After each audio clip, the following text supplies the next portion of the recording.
Hello, greetings and welcome to today's free EMPA webinar. My name is Lorraine Churchill. I'm a member of the EMPA board, and I'm so grateful to be here with you here today to share this amazing discussion. A couple points before we get going. While I'm joining you from Portland, Oregon on the west coast of the United States, this webinar is being broadcast from Melbourne.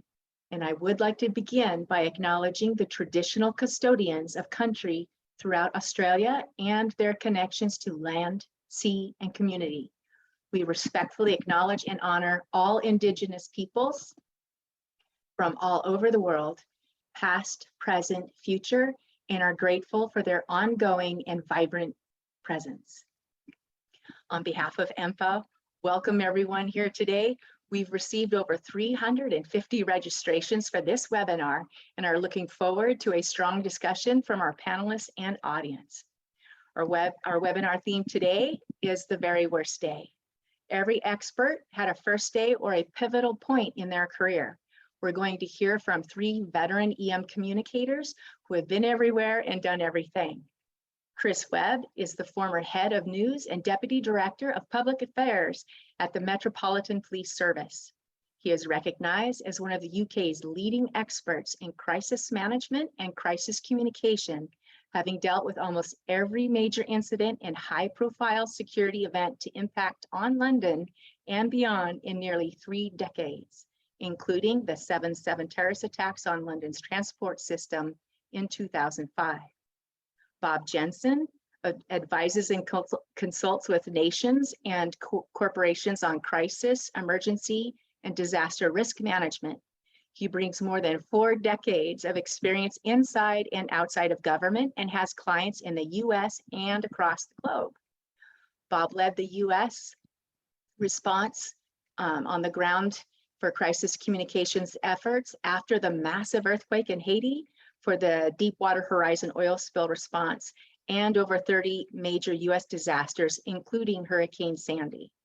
Michael Player has close to 5 decades of experience as a communicator in the public sector, working in or within a kilometer of New Zealand's parliament buildings. He did time as a ministerial press secretary before taking on a series of senior management roles in the transport, social, and justice sectors.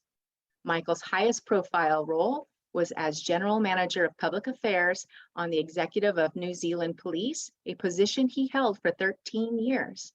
For part of that time, he was also the inaugural head of profession for communications in the state sector, a role that saw him involved in the response to several national level disasters and emergencies. Starting with you, Chris, can you tell us about the day or event that cemented your emergency communications career and what led you to here today?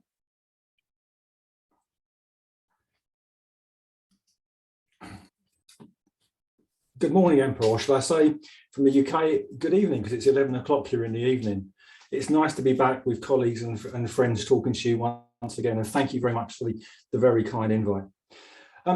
I dealt with my first major incident in 1987, and during my policing career, I've dealt with train crashes, plane crashes, terrorism and riots, although compared to Bob and Michael, I feel a bit of a young man.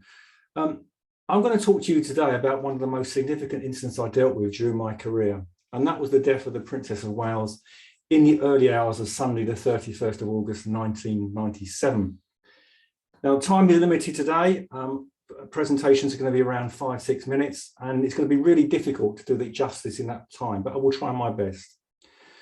We all tend to remember where we were when historic events occurred across the world: the assassination of President Kennedy in 1963, the 9/11 attacks, and obviously the death of the Princess of Wales in 1997. I know exactly where I was on that Sunday morning. I was fast asleep in bed when my telephone at home rang at 5 o'clock in the morning, and it was Scotland Yard and the duty officer in the press office to make me aware that reports were coming in from Paris that Diana had been killed in a car crash with Dodi Fayed. By 7 a.m, the world was waking up to the fact that this icon had been killed in a terrible tragedy in Paris. By lunchtime, I found myself at RAF Norfolk, a military base in the west of London, working with military personnel on the repatriation of Diana's body back to the United Kingdom. One of the challenges we had was there was no plan. Nobody could have planned for the events that were due to unfold on that fateful Sunday morning. By 3 p.m, we had created a plan from nothing, a plan that actually catered for the world's media that we knew was going to descend on that military base over the next few hours. And then at 6:40 on that Sunday evening, cloudy Sunday evening, we got the first glimpse of the aircraft for the Royal Squadron carrying Diana's body as it broke cloud and descended for its landing, touching down at the RAF base just before 6:50 p.m. The coffin was carried from the plane by RAF personnel and loaded into a hearse before being driven into West London to Hammersmith mortuary for a post-mortem. As the media left that site, I was redeployed into central London because by now large crowds were actually gathering on the streets of the capital. Do you know, more people travelled into the capital that Sunday afternoon and evening than commuted on a normal working day. On the streets, the grief was palpable. There were people in huddles, openly sobbing, people just sitting on the curbside, crying. I think I finished that Sunday about 2 o'clock in the morning. And I was back in on Monday, very, very early, facing a series of meetings across Whitehall with different government departments. Now, bear in mind, I was in policing at that time, so we were responsible for the security operation that was going to be put in place to deal with Diana's funeral. At that point, the royal family made it clear that they wanted a private funeral. After all, Diana had lost her Royal Highness title as part of the divorce settlement, and she was therefore no longer considered to be part of the royal family. But that was never going to work. As crowds began to grow in London throughout the Monday, a decision was made that we could not have a private affair. It needed to be some form of state funeral. But there was no funeral plan. Now, some of you might understand that there are something called the British plans. And the British plans are those plans that cater for the deaths and funeral of senior members of the royal family. Back in 1997, there were 4 plans. There was the plan for the Queen Mother, the plan for the Queen, the plan for the Duke of Edinburgh, and the plan for the then Princess of Wales, now King Charles III. Tay Bridge was the plan for the death and the funeral of the Queen Mother. And it was the only one that had been rehearsed and tested, and the only plan that we knew would actually work. So a decision was made to use Tay Bridge and enhance it for Diana's funeral. As we proceeded through the Monday and Tuesday, we launched one of the biggest humanitarian operations ever to be put in place in London since the Second World War. We now had hundreds of thousands of people taking to the streets, coming from all parts of the country, in fact, all parts of the world. We had to provide shelter, toilets, first aid stations, counselling services, TV screens in London Park where people could go and watch the unfolding events. As part of the Tay Bridge plans, there were static points for the world's media that have been identified along the funeral route. And over the years, these static points have been cabled to avoid the use of outside broadcasting unit. A media village was also built in one of London's parks, Green Park. But in 1997, there was limited internet and no social media. So public communication was completely reliant on the mainstream media. Public safety and security were key to all our messaging. A daily rhythm of press briefings coordinated by Number 10, the Prime Minister's office, and the Cabinet Office was put in place. And the date was set for the funeral to take place the following Saturday, the 6th of September. As we approached the 6th of September, I developed a clear communication strategy that set out specific aims and objectives, and public safety was at its core. We embarked on a series of interviews and press briefings in the days before the funeral, talking about the security operation and giving public safety advice. As I said, there was no social media, so we had to capitalise on other methods of communication, tannoy systems at stations, for example. On the day of the funeral itself, we deployed a team of comms officers in the control room, working hand in glove with the operational command team. And that was really, really important. We also deployed press officers along the funeral route at key sites. 20 comms officers were deployed just by the police alone. We had a dedicated police spokesperson who did a round of interviews and updates to the media, both at the static media points and actually in the media village. Over 1 million people lined the streets as Diana's body was pulled on a gun carriage from Kensington Palace to Westminster Abbey. I'm sure we all recall those images of William and Harry joining the funeral procession along the Mall, and I'm sure we were all moved by that. After the funeral, which was attended by members of the royal family, presidents, prime ministers, politicians, celebrities from across the globe, Diana's body was transported by a hearse to her family estate in Northamptonshire, where she was buried. Now, for any of you that have seen the movie The Queen with Helen Mirren, that is a good representation of the difficult discussions and issues that were happening at the time between the government, the palace, and the royal family. There's too many to go into here, but believe me, there were some very difficult discussions and decisions that were made. As I said, in 1997, there was no digital or social media platforms and limited internet access. Imagine how technology would have enhanced the communication response if Diana's death had occurred today. When London Bridge was implemented this September, London Bridge is the plan for Her Majesty the Queen following her death. The first announcement of the Queen's death was made not via the mainstream media, but the statement was released by Buckingham Palace on Twitter. How things have changed. So, what did success look like? Well, we had a clear plan eventually that had clear aims and objectives. That plan was constantly reviewed to take into account the changing environment that we were facing. Partnership working was key. We had the right people in the right roles. We understood our audience and how best to engage with them. We looked at the risks and how these could be mitigated. And I feel immensely proud to have been part of that. Awesome, Chris. Thank you so much. Bob, do you want to jump in and give us your introduction and how you were moved to do what you do today? Absolutely. Thank you so much. And I'm really happy to be here and supporting EMPA. So 9/11 was the true beginning of my life in crisis management and crisis communication. That day was a worse day for me and most of America. At the time, I was Director of News Operations for the Air Force News Agency located in San Antonio, Texas. I'd just gotten into work early around 7:30 a.m. Texas time to plan out the news coverage for the next few weeks. We always had TVs on with various news channels, especially CNN. At 7:45 a.m. our time, or 8:45 a.m. New York time, the first jetliner crashed into one of the World Trade Center towers. Now, New York is the headquarters for most major TV networks in the US, so coverage of the crash was near immediate. I could hear my staff talking about it, so I walked out of my office to see what was going on. A few minutes after I walked out to watch the coverage, the second jetliner appeared and crashed into the other tower. It was 18 minutes after the first crash. I knew immediately that we were under attack.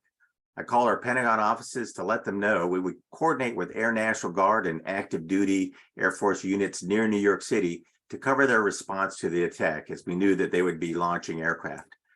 At 9:45 a.m. in Washington, D.C., the Pentagon was hit by another jetliner. All telephone communication ended as the Pentagon was evacuated and telephone networks were overwhelmed by the massive number of people trying to call. I had many decisions to make.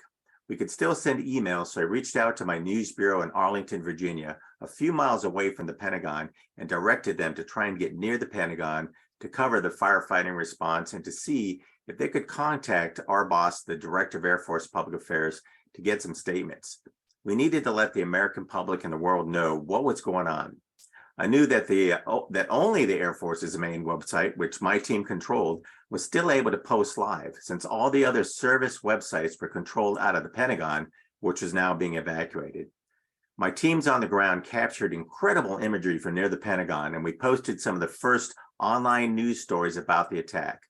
I was working with other groups to start planning how to talk about the attacks in New York as well.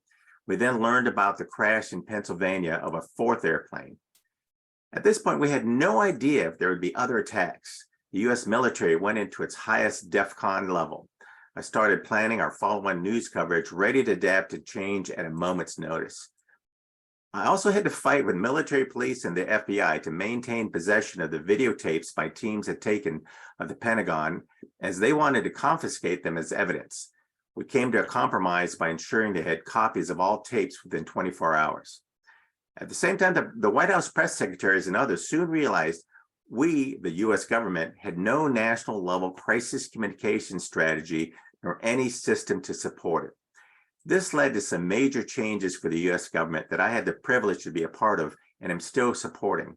The creation of a national crisis comms plan, a system of protocols to support it, and major changes to how the US government communicated during disasters. I'm currently advising the Department of Homeland Security on the newest update of the National Crisis Comms Plan. Now, the relationship to the Hurricane Sandy response in 2012, which was also mentioned, I think, on the website for EMPA, was that all of the lessons learned from 9/11 and also from Hurricane Katrina were integrated into how we communicated for Sandy. I ran that communication for the US government out of New York City for a month, and which kind of was the last major disaster when I was with the US government. And so it kind of bookended my career there with emergency. So I'll stop there and can share other points to our discussion. Back to you, Lorraine. Thank you, Bob. Always awesome. And now, Michael, are you ready for us? I'm ready. Thank you, Lorraine. And kia ora, everybody from New Zealand. It's great to be in conversation with people across the globe. The worst day of my career was the day the Pike River coal mine exploded for the second time. The explosion on Wednesday, the 24th of November 2010, brought to an end what we had all hoped since the first explosion 5 days earlier would be a successful rescue operation. 29 men died. Only 2 had made it out in the aftermath of the initial event. As General Manager of Public Affairs of the New Zealand Police, I headed a team of public affairs practitioners based in the capital city, Wellington, and supported by communications managers in each of the 12 police districts. The Friday afternoon of the first mine explosion, I was at a Public Relations Institute seminar. Interruptions on professional development matters and other off-duty things were always an occupational hazard, and particularly it seemed on Friday afternoons. The Tasman police team were the first responders, headquartered in the Greymouth police station in a rural area, some 50 kilometres from the mine site. From Wellington, we dispatched senior media liaison officers. Well, all this sort of changed within 24 hours when it became clear that this story was attracting major media coverage, both domestically and internationally. There was great pressure mounting from the families of the 29 men who couldn't understand why the mine's rescue team hadn't immediately gone back into the mine. For me, it was a rarity to be dispatched to take a hands-on role in the field. But this situation demanded full deployment at senior levels. The days that followed were a whirlwind. Everyone, it seemed, was a commentator on mine's rescue, but no one wanted to take over from the police as lead agency. The Pike River Mine Company had their PR people in Greymouth, and they were looking after their clients' interests. One of my roles was, when I first got there, was to act as a go-between with the PR people so that for the rescue operations' sake, we could all work together. I also took over chairing the twice daily media stand-ups, which became a cauldron of emotions, tension, and pressure. One of the early things we did was to establish daily briefings of the families. The 2 regular presenters were the District Commander, Superintendent Gary Knowles, and the Chief Executive of Pike River Mine Company, Peter Whittle. Various mining safety experts were brought in to explain things. 5 days on, preparations were well in hand for an attempted re-entry to the mine. Then a short time before the afternoon family briefing, an horrific explosion quelled all hopes of a rescue. And remember that the mine is a half hour's drive away from Greymouth, so and you couldn't really get near the mine site, so nobody publicly knew that this tragedy had already happened. So there was a hurried discussion between Gary Knowles and Peter Whittle as to how they were going to announce to the families that all hope was lost of getting anyone further out alive. Peter Whittle insisted that he be the one to break the news to the families of the men, and that was agreed. But the district communications manager and I suggested to Superintendent Knowles that Gary should be prepared to step in if, for whatever reason, Peter Whittle was unable to convey the dire news. Well, Peter started with what efforts had been made that day, and some of the family members took it as a sign of hope. Gary literally had to stop Peter in his tracks and make the announcement. Mayhem broke out. The screams of grief will stay with me all my life. And people bailed out of all the exits into the throng of journalists and cameras waiting outside. There was a brief lull while our phones all went silent and the media pack filed the breaking news. That was a sort of surreal moments because it was a beautiful sunny day. A bizarre thing happened as I slowly walked down to the police station after the stand-ups were all but done. I was accosted by a lone journalist who was mad as hell that the regular press conference wasn't going ahead and he'd missed out on breaking the news firsthand. Emotionally wrung out myself, I gave him a verbal spray, reminding him that it was the families and the friends of the dead men who mattered most, and not to be so cheap as to complain that he was 10 minutes behind the rest of the media scrum. I'll leave the story at that point. Thank you, Lorraine. Thank you, Michael. That's really powerful. So appreciate you sharing that. So at this point, we're going to open it up to Q&A. And I have a couple of questions popping in here. So Chris, Bob, Michael, if you're able, if it's okay, if you guys can turn your cameras on. I'm going to start this with kind of a round robin with some interesting questions that have come through and maybe that tie into what we've just been discussing. So one of the questions, and I do have to say first, it appears Michael has some fans here. So people are saying hi to Michael. So we'll just do that right quick, wave that flag. So big shout out to Joe Gaylor, who I know is out there somewhere, and I haven't seen for, she did say we worked in the 90s. I must say it was 1999 that I started in police. My goodness. So we'll go Chris, Bob, and then Michael, so that everybody knows how we'll progress through these round robin questions. So here's a couple that kind of go together. So who were the most important people around you to support you on the day? And then in stressful times during emergencies, how do you look after your own and your team's well-being? So Chris, could you kick that off? Sorry, Lorraine, I got the first part, but you broke up with the second part of the question. So. Oh, technology is great. Okay, so who are the most important people around you to support you on the day? And part two, in stressful times during emergencies, how do you look after your own and your team's well-being? Okay. So the influential people were my team themselves, actually. You know, yes, I led the team on the actual day and the run up to follow the death of Diana, and obviously the funeral on the Saturday. But we worked as a collective. We worked as a group, came together, share ideas. We've never faced anything like this before. I was very, very fortunate to have a very good Gold Commander, the man in charge of the policing operation in London, who understood the media, understood the importance of engaging and communicating with the media. That made my job so much easier. I've worked with completely opposite, I'm sure we all have, where people, don't understand the benefits of the media and see them as an obstacle. But the Gold Commander on the day was fantastic. And you're right about well-being. I myself was actually, I worked on adrenaline for about 7 days. I remember actually on that Saturday evening, going home, getting in the car, and I was picked up from the station on the radio. They were playing Candle in the Wind by Elton John, which had obviously been rewritten. Oh, I lost it.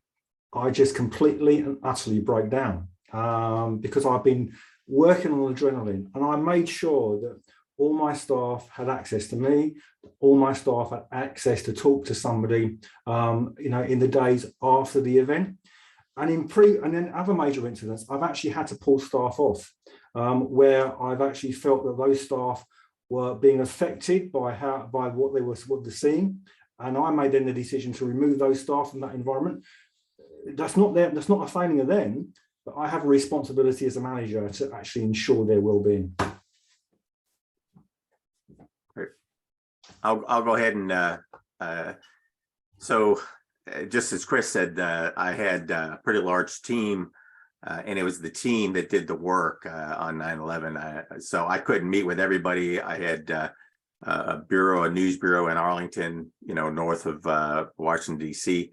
And so I was in touch with all my product leads. So I ran the Air Force's website. We had a TV show, a radio show, a print show. We had Airman Magazine, which is a 4-color magazine. We had a newswire service. We had photojournalists. And so I called in my team leads and said, look, we've been attacked. This is the worst thing that's happened to us since World War II. How are we going to do this? How are we going to get things out immediately? And we were able to do that. We were the only service website that was actually posting. Everyone else, they were outside of the Pentagon, so they couldn't even post. And this is a big deal. And then I knew that it was going to not just be this one-day event. It was going to be it's going to go on forever. And so we had to, and it has changed the world, but we had to figure out, okay, well, what makes sense? We had to start thinking about what makes sense and what could we do? Of course, we didn't know that all air travel would be grounded. We didn't know some of the things that would happen. And of course, it really did change a lot of things. And I think that started my whole movement from running the news for the Air Force to ending up where I ended up. In terms of taking care of teams, I'll talk about Sandy. I had 2,500 people working for me in New York and New Jersey, all spread around. That was the main area that was hit by Hurricane Sandy, which at the time was the second largest disaster to hit America. Now it's like fourth or fifth. And when you have 2,500 people spread all over the place, it's hard to keep track of them. So I really relied on the group captains, the smaller team leaders, and I said every single day, take care of your folks. It was wintertime. It was cold. They're walking around outside. I had about 500 with me in New York City, and I would, every day, twice a day, walk. We had 3 or 4 different floors in a big, tall building in which we put our headquarters folks. And I would walk every day, twice a day, just to check on people. And if I saw people look pretty tired, I said, "How are you getting enough sleep? Are you doing, are you doing okay? How are you health?" We had some older people. I'm an older person, but we had people older than me. And I said, "Hey, look, you need to go home." I did send people home that I saw that were just not handling the stress. And I also told my top staff that if I looked like I wasn't handling the stress, or if they thought that I was making irrational decisions, to let me know, and then I would work on it. In fact, I handpicked my successor who came in for the second month after I was there in New York. And so you have to take care of your people. We also had mental health specialists. So if you felt stressed by what was going on, and a disaster is always going to be stressful, I always encourage people, go talk to one of the mental health specialists. So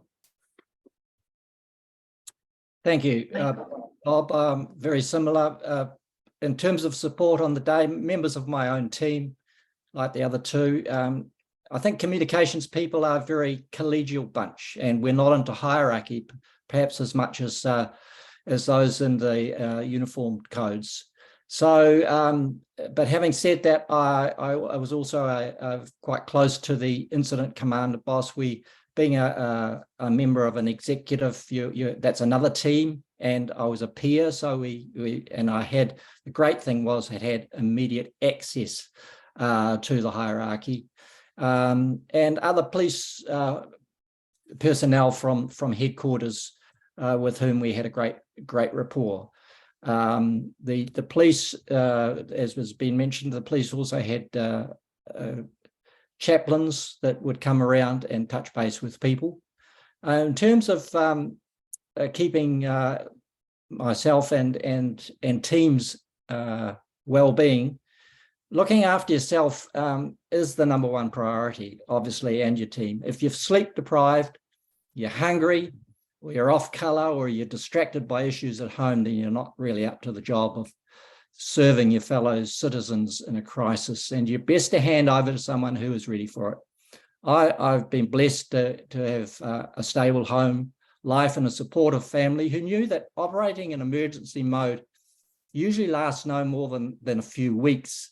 And if it goes beyond that few weeks, as COVID has done, then it shifts into another mode altogether in any case. So while response and recovery might go longer, then the system gears up to cope for the long haul. But during those initial hours and weeks, your focus has got to be on the task at hand and going for it. The upside is that being part of a team that makes a difference, there's no better high that you can get than being part of a fully functioning team.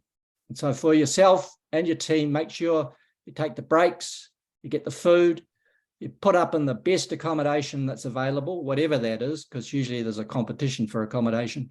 Sleep at least 5 hours a night, 6 preferably. Have the space to open up and vent to people with whoever you're most comfortable with, and come back recharged and ready to go. I'm sorry, I just had to giggle there because I wish I slept 5-6 hours on a normal night, right? So that's great advice. I wish I could follow. I try really hard. And kind of in the theme of that, one of the questions that has also been shared is, especially with all that decision making, is how do you gain the courage to take charge and make fast decisions, knowing that your decisions might not be the right ones, but you got to do what you got to do, right? So Chris, do you have a thought on that? And before I forget as well, I also need to circle up with you about the St. James Palace issue. Oh, you're on mute. That famous phrase, Lorraine, you're on mute.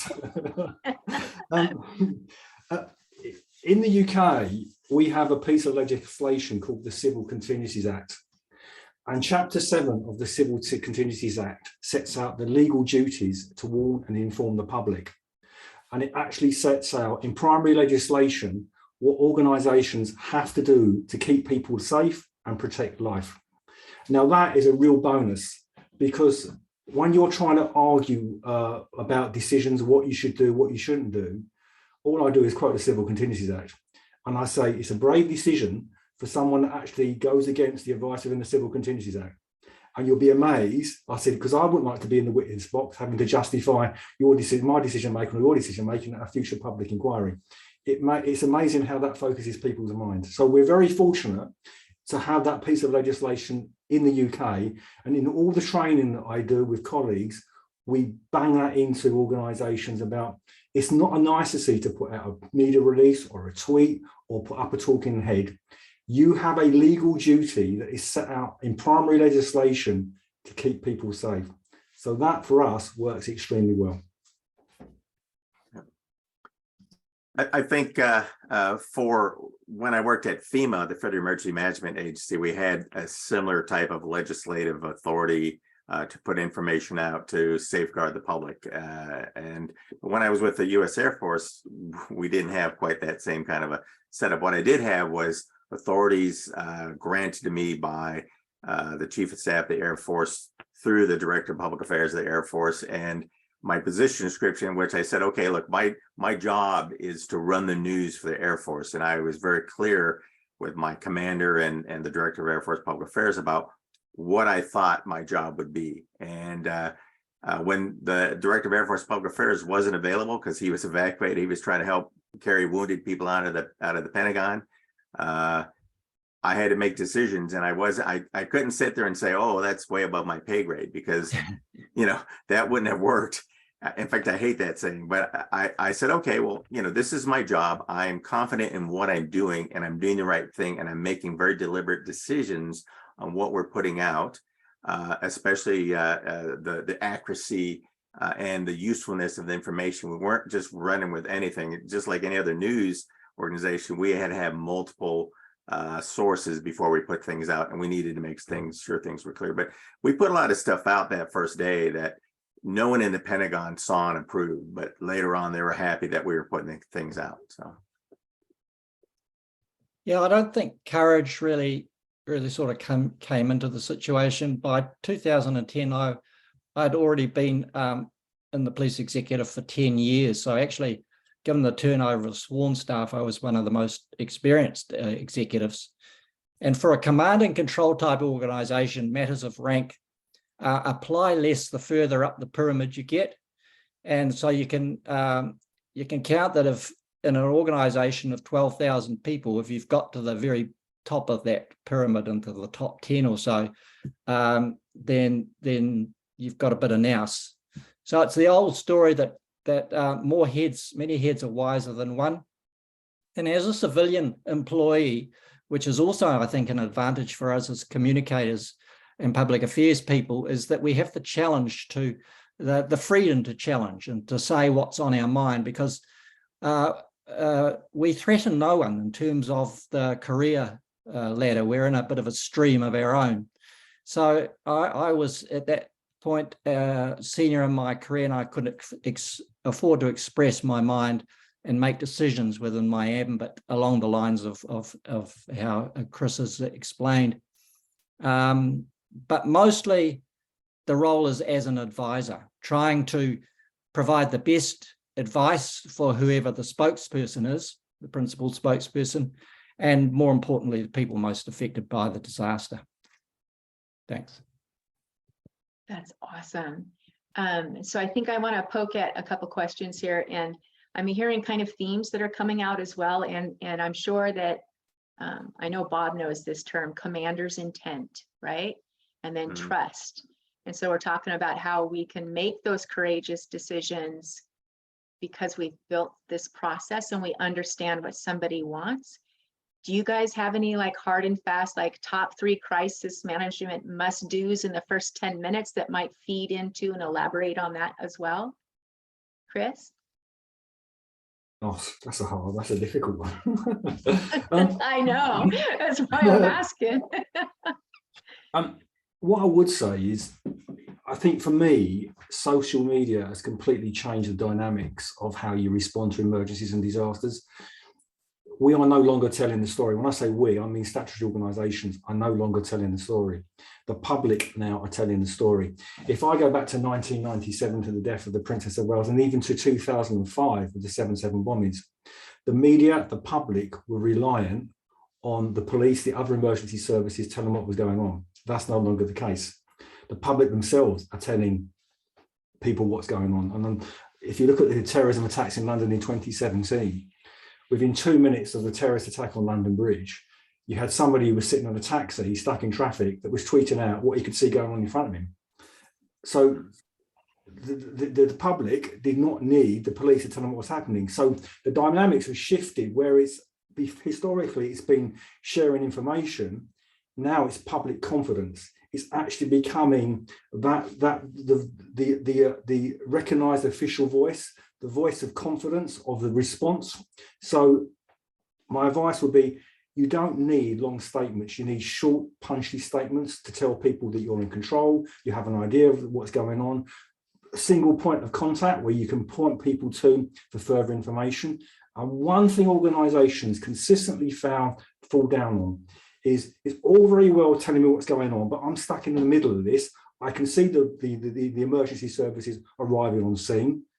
What do you want me to do? Do you want me to evacuate? Do you want me to stay put? Do you want me to go inside a building? And we consistently do not give that call to action. We share the fact we are responding to reports of whatever, but we do not give that call to action. And we've got to get smarter around that. Yeah, I'll go ahead and just add to that. I that's exactly right. I couldn't have agree more with that because in the first 10 minutes, you need to have some kind of a holding statement. And that holding statement does all those things. It says, hey, we know this is going on, because the last thing you want is for the government to go, oh, it's news to us, right? You want to tell the people, we know this is going on. We're working to find out what's happening. Here's what we're doing. That you don't have to give them real specifics. They don't really care. They really want to know exactly like Chris said is, well, what should I do? You know, shelter in place, evacuate, you know, follow the instructions of the local law enforcement, whatever. You tell them what they need to know. That's in the first 10 minutes, because if you don't get out there, especially with social media in the first 10 minutes, you're lost. You've lost it. And now someone had a question in the questions and answers is, you also need to be very ready for countering disinformation. Unfortunately, it used to be like, oh, that's something you'd worry about. It'd be an annex to your communication plan. Now it's got to be one of the main functions of communicators now is countering disinformation. This is very different than even 5 years ago. And it's going to get worse. So that's a skill set and a function that we need to add on there. And you need to start doing it within the first 10 minutes. So. And hopefully ahead of time you've planned for it. So Michael. Yes. So the first three things I would do in 10 minutes is, as the others have said, make a statement saying that you know that it's happening and you're on to it. So to give some assurance that the services are responding. Check. Then the second thing would be to check that my crisis team is on deck and call them together via a text or phone tree, because if you've got no resources and you don't know who's away or where they are, then you can only do so much as a single person. And the third thing is start information gathering, a log and a rolling update process with a view to your first face-to-face crisis team meeting inside the golden hour. Great term. So we have a couple of questions that are coming in. They're kind of melding together. So forgive me while I try to knit these into something a bit cohesive. So we understand that things are changing and evolving, and it's going to continue. Love that the worst isn't here yet, Bob. Oh my goodness, right? So how do you get out there fast in those first 10 minutes if there are a whole lot of people to get approvals from? So that's part one. And considering that as well, what's the one thing you know now? You know now about how to cover a crisis that you wished you knew before. So how has the paradigm shifted, and really how can we action that first 10 minutes? Does that make sense, Chris? Yeah. I know Bob wants to come in, so I'll keep this short. I mean, approval process. I really get frustrated with approval processes. You know, if we are comms professionals, there should be confidence in us as comms professionals to make those decisions about the information that we put out in the early stages of an incident. It's much more difficult now to justify an approval process when people are taking to social media really quickly and posting not only what they can see, but photographs and videos. But predetermined lines to take are the way forward. Agree what you can say now with your colleagues. You know, set the parameters about what they're happy for you to talk about. I'll leave it there because I know Bob wants to come in. Yeah, well, that's exactly what I was going to say is if you know your threats and risks, right, you can pretty much figure out what are the range of bad things that can happen, and then create holding statements and create templated statements that you work through whoever you need to, and usually it's the lawyers, right?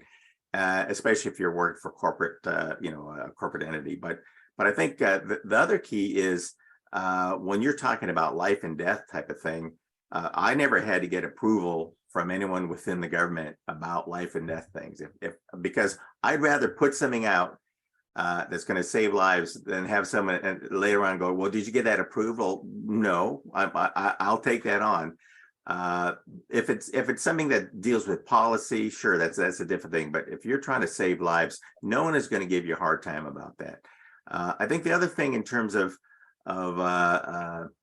looking at this is the more prepared you are, the better it's going to be. So the thing that I know now that I didn't know then is to go, okay, really understand, really game out those risks and threats, right? What are the things that can happen? And then what kinds of, and now this is something we do with the US government, is we not only figure out what we want to say, but we also try and figure out what does the public want to know, right?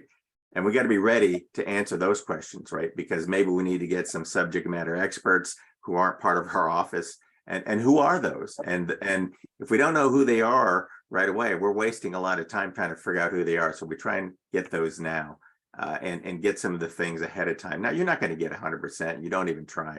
But if you can figure out a lot of that stuff and then get the approvals to move ahead, that's the key. Michael? Yeah, I totally agree. And I like that word that Chris used, parameters. So you need to know the parameters that you can work within. And I think now, after so many years of learning from disasters and organizations like EMPA, we have a good body of knowledge in terms of being able to prepare statements that do speak to the particular occasion. There's interesting debates going on. I saw on LinkedIn here too, some of our organizations about the use of channels like TikTok, for instance. And you just can't have an approval system for that. You've got to trust the practitioners, and they are pushing the boundaries beyond the comforts of most bureaucrats, I can tell you. The one thing that I wish I had perhaps done a little earlier in my career then at the start was don't listen to lawyers at the start, because if you listen to lawyers, they're so Everyone's risk laughing averse. on that one. They're so risk averse, you'll never get your statement out in a timely fashion, so you'll lose first mover advantage. Yeah, I thought that was great, and I did love the term parameters as well. And I'll just share a little personal aha moment I had during a disaster that I was working in. And I was dealing with a board of commissioners that were very scared to share information out and couldn't action things quickly enough, right? So I finally just marched in. I said, okay, so if everything goes well, you get the credit. If it goes badly, I get fired. Is that okay with you? And they went, yeah, we're good with that. I'm like, great, can I do my job now? And so I know that seemed really weird, but it was like a moment of desperation where I have to do my job and you need to let me do that. So I would also just stress that much like how we often view media, we apply kind of that same view to elected officials and think that it's all trouble and can't help us. But if we train and coach them about what we need and how we need it, they can actually become great force multipliers. So that's just my 2 cents on that bit. I didn't want to let that go because that was like a game changer for me. It's like, I'll just fall on the spear. How's that? So let's see here. Let me look at this other one. This is a good one. So John Mitchell, he used to be my teacher. How closely do your public affairs teams work with operations and intelligence, or increasingly insights functions during response to gain and maintain a clear picture of what is happening and what may be coming? Does that make sense? Is that good, Chris? Yeah, I mean, I can only speak from a policing perspective, but from a policing perspective, the comms teams are completely embedded. They are embedded in the command and control function. If you look at counter-terrorism, they are embedded in the counter-terrorism command. If you look at public order and rights, they are embedded with the intelligence arm of the of that police and response. So, as I said before, they work hand in glove. There's not a case of keeping them arm's length. And we were very privileged, and it's a fact throughout most of policing, that police comms officers have a great working relationship with police officers, and I'm sure Michael can attest to that as well. If you haven't got that working relationship, it is really, really hard and difficult, and you need to keep pushing at the door until you're let in. Good to be stubborn, right? Yeah, I'll add to that. I know that in the US, the communication folks, they have a desk and a seat at the table in the Emergency Operations Center and on all crisis action teams. It's imperative that they understand what's going on, that they're there when decisions are being made, so they can help bring up ideas like, hey, you make that decision, it's probably not going to go real well. What do we think about that? Now, I had a different role in the fact that I ran all our social media teams for the U.S. government during Hurricane Sandy, and we were actually providing intel to the operational folks. I also had community relations. Most of the 2,500 people that came under me during Hurricane Sandy in New York, New Jersey, were community relations representatives who are literally out on the streets, and they're gathering information about, okay, you know, what places had power, what places, where were there open gas stations, where did they have grocery stores open. So we got a better picture of what the situation on the ground was, to add to the common operating picture, so that we could make better decisions on where to send commodities, where do we put the free food and water. If there's a grocery store open right there, why would we give out free food and water when they can walk in the store and get it? So it's a little bit different with FEMA, but I think that in any case, the communicators need to know what's going on. And this is, of course, this whole notion of emerging threat and risk. More and more of these disasters become cascading events, right? It's not just one thing. There's multiple things that happen. The power goes out, then the water goes out. There's other things that are happening. And you have to keep thinking forward. You can't just go, oh, I'm just going to communicate on this one thing. You've got to be ready for the next things that are going to come. And you can anticipate some of those. You can't anticipate all of them, but you need to be ready. So. Yeah, I think the difference between intelligence in the old days and communications nowadays is light years ahead, and it's shifted for us in New Zealand between the time of the Pike River and the Canterbury earthquakes in 2010, and then the Kaikoura earthquakes in 2016. And in that 6 years, the whole social media scene had changed, so that instead of having an intelligence analyst gathering sporadic bits of information that they could from other services, the comms practitioners were actually gathering it from social media channels, etc., and feeding it into the system. And it's that whole power of the crowd thing. Obviously, the eyes and ears on the ground, which are the people in the community that are experiencing it, are going to have a better picture than somebody at a desk that's just trying to get hold of contacts. So that I think that now that's one of the strengths of the asymmetrical world that we live in, and the multi-channels and communications. You've got to have on your team a really good comms sentiment and analyst who can then adapt to become an emergency person that can spot the crucial information and feed that into the command team. Wow, definitely, I agree. So we are at 3:50. Well, here in US time, it's 2 minutes before the hour. So I'll just put it that way. So we need to kind of wrap up. There's tons of questions still here. We'll try to see if there's some way to follow up with folks. However, at this point, I just want to say thank you again to Chris, Bob, and Michael, our most excellent panelists. And thank you hugely to everyone watching. We've had some amazing back and forth, and we look forward to building this further. As always, the recording will be made available to everyone via our website in the next few days.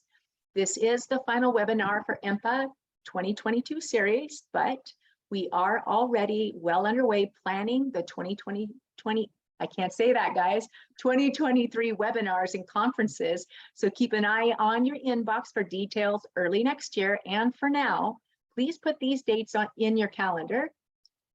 The EMPA Australia conference will be held in Brisbane from the 7th to the 9th of June, while EMPA New Zealand is returning to Wellington from the 18th to the 20th of October. And please consider this your invitation to join EMPA and EPIC in the US for our May 23-24 Crisis Communication Workshop. Well, we'll use a hazmat situation to walk communicators in a hands-on manner through the response cycle. Communication in the best of times is a challenge. During crisis, we must support getting the right information to the right people at the right time to reduce trauma, to save lives. Please join us, put our dates on your calendar, speak to your leadership, and I would say invite them and make the investment. Thank you for joining us today. Wishing you a wonderful, wonderful rest of your week, and we'll see you all again soon. Thank you. Thank you so much. Am I getting Thank that you. right, Princess Wave? Thank you. Chris would know.